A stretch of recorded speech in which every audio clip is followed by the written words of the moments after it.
lalandra mampiaina ny toekarena sy ny fifandraisana eo amin'ny olona samy olona, indrindra ny mpamokatra sy ny mpividy vokatra ny lalana. Fanamby napetraky ny filohan'ny repoblika Andriamatoa Andry Rajoelina ihany koa ny tsy hisian'ny faritra mitoka-monina intsony eto Madagasikara. Manomboka ny fanarenana ny lalana RN6 mirefy 12 kilometatra izay mampifandray ny commune Mahabo ao amin'ny distrikany Betroka sy ny commune Tsivory ao amin'ny distrikana Amboasary Atsimo. Commune misy Sasivy no hisitraka ity lalana ity rehefa vita. Tanterahan'ny fandaran'asa défi izay vatsian'ny fidavola ary eo ambany fian'ny ministeran'ny fambolena sy ny fiompiana izao asa izao. Tontosa ny 7 septambra 2024 ny fametrahana ny vato fototry ny fanamboaran-dalana izay notarian'ny ministry ny fambolena sy ny fiompiana Andriamatoa Ajarson François Sergio sy ireo tompona ndraiky mpanjakana eo anivon'ny faritra Anosy miaraka tamin'ireo mpamokatra.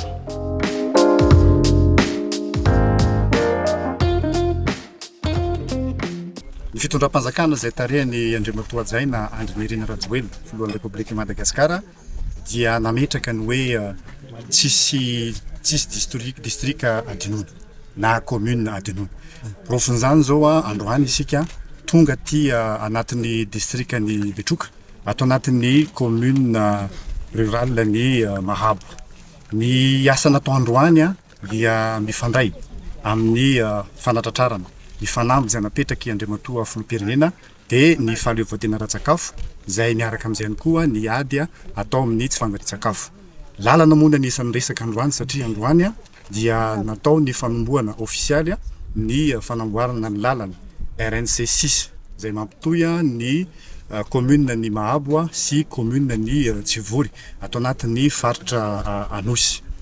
Izany fanamboaran-dalana zany dia mifandray amin'ny fanatratrarana izay fanamby fahaleovateana ara-tsakafo sy ny ady amin'ny tsy fanjary-tsakafo satria fatatsika tsara fa ato anatin'ny distrika Betroka dia distrika izay sopitry ny faritra Anosy izay betsaka ny vokatra ato raha hatramin'izay zany noho ny tsy faratsy ny lalana ity dia lasa mivoaka amin'ny faritra hafa indray ny vokatra izay vokarina ato anatin'ny distrika ny Betroka. Amin'izao fotoan'izao zany raha vita ty lalana ity dia tsy vitany hoe mampifandray ny distrika telo ato anatin'ny faritra Anosy fa anisany ihany koa miteraka ny fifanakalozana eo amin'ny vokatra ato anatin'ny faritra Anosy.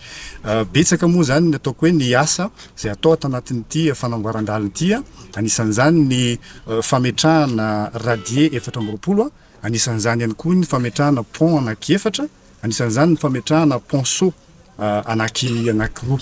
Ity asa fanamboaran-dalana ity moa zany dia vatsian'ny toanan'ny programan'asa défi izay vatsian'ny Fonds international de développement agricole vola izay eo ambany fianin'ny ministeran'ny fambolena sy ny fiompiana.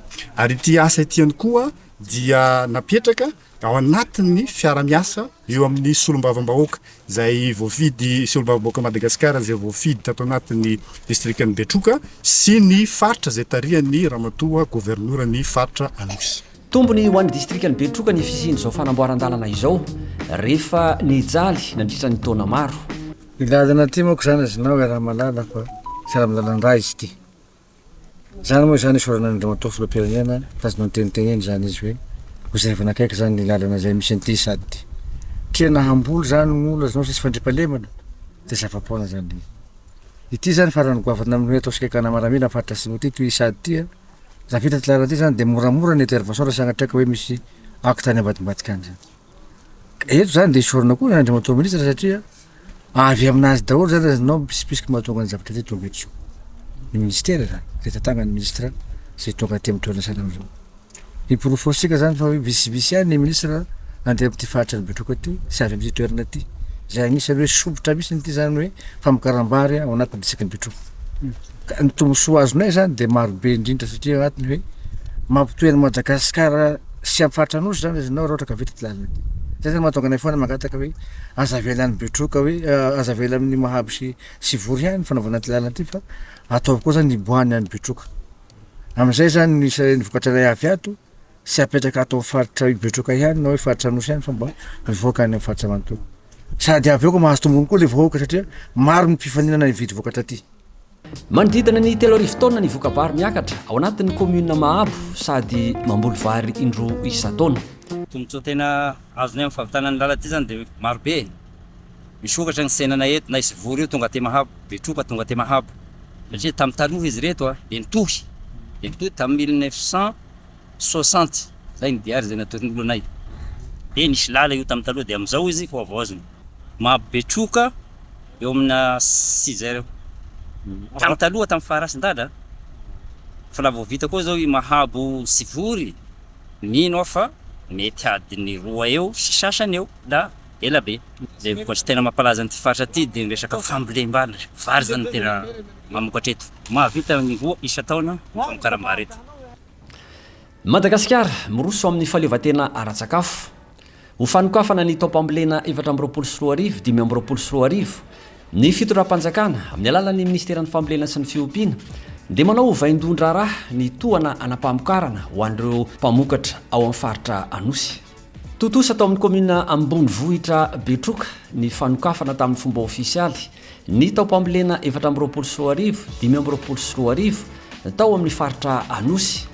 Nandritra io fotoana io no nanoloran'Andriamatoa Ajarson François Sergio, ministry ny fambolena sy ny fiompiana, niaraka tamin'ny governoran'ny faritra Anosy ny tohana anampamokarana sy fitaovam-pamokarana ho an'ireo mpamokatra sy fikambanan'ny mpamokatra izay nahazo tohana avy amin'ny alalan'ny FDA.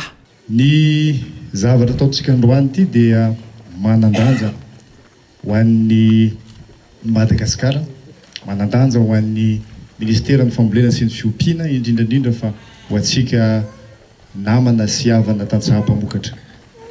Ny fanamby izay napetraky Andriamatoa Ajaina Andry Nirina Rajoelina, filohan'ny Repoblikan'i Madagasikara, dia ny fahatratrarantsika ny fahaleovantena ara-tsakafo. Tafiditra anatin'izany ny resaka fampitaovana.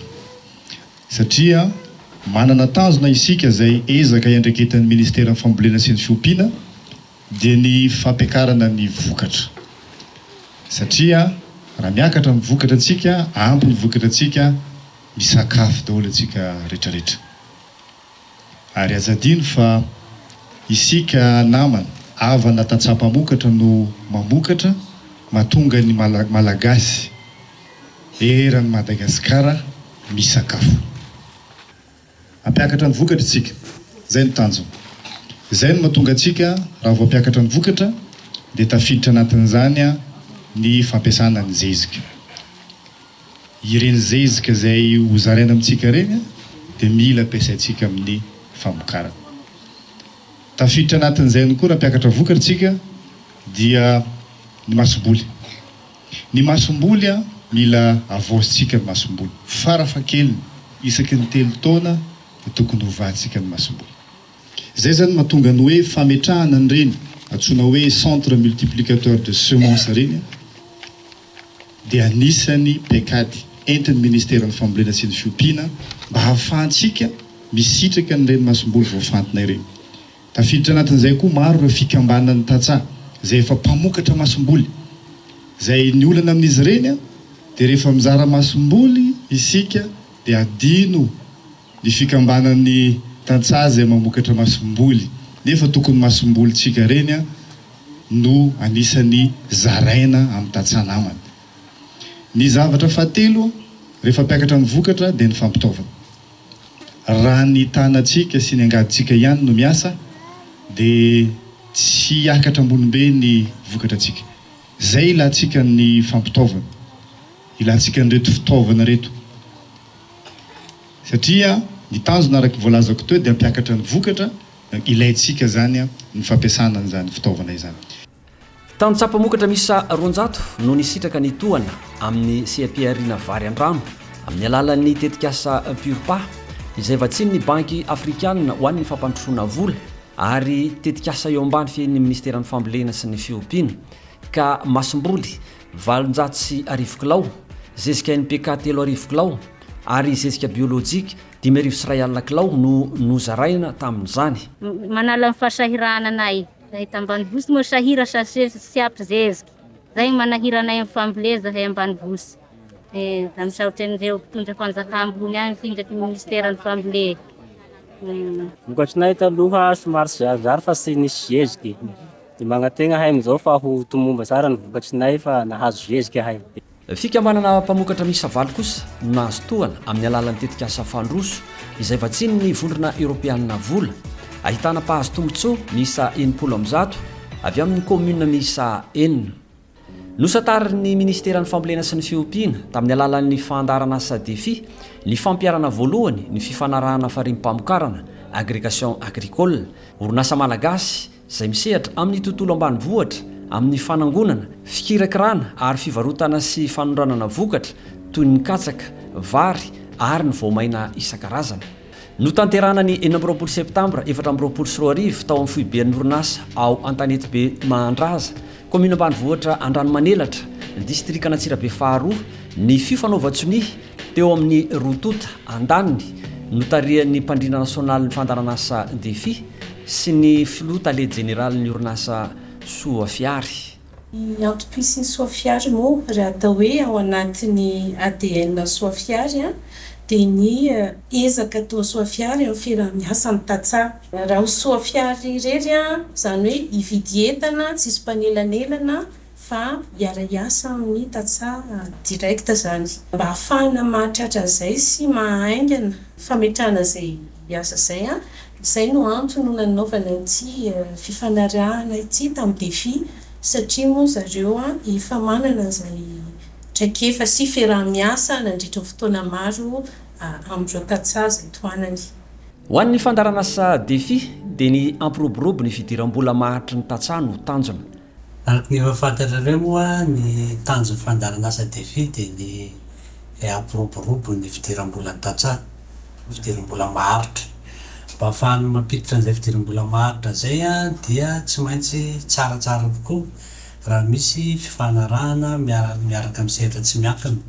Izany moa dia efa nivoizin'ny fandaranasa defi foana miaraka amin'ny ministera tamin'ilay fampiroboroboana ny lalàna momba ny farinim-pamokarana na ny agrégation agricole.